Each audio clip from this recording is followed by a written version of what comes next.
Како сардини во конзерва, така дечињата од основното училиште Димитар Поп Георгиев Беровски од Скопје ја следат наставата, се пожалија родителите. Дел од нив пред камерата на Алфа вела дека нивните деца немале никакви услови за учење, зашто од една се правеле две училници и тоа преградени со гипс картон без никаква изолација. Ова децава што учат тука е ужас.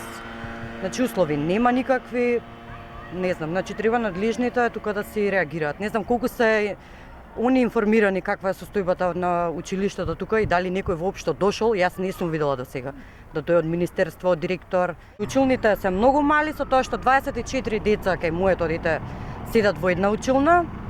Значи она треба да стане, сите деца да станат за да излезе едното. Е мојата, значи ја гледа наставничката преку прозор, што мора да отвори прозор, иначе воздух се нема во училните.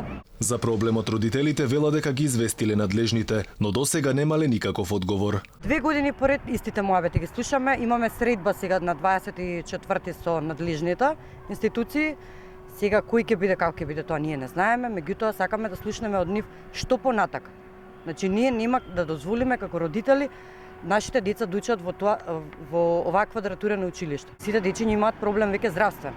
Ние лани во толкава просторија голема имавме проблем со бактерии, се боревме секоја година со антибиотик.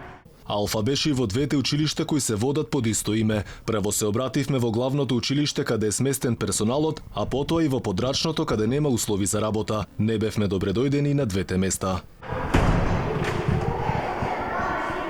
И додека директорката веќе неколку недели бега од нашата камера, јавноста очекува одговор кој барем засега го нема. Ниту директорката, ниту педагогот, ниту пак некој од вработените во основното училиште Димитар Поп Георгиев Беровски овде во Ѓорче Петров, ниту денеска не беше расположен за коментар. Директорката на училиштето веќе неколку пати ја избегнува камерата на Алфа и се крие од јавноста. Ги праќа работниците од училиштето да ни кажат дека немала ништо што да каже. Побаравме одговори од подрачното училиште, но оттаму не стигнавме ниту до вратата.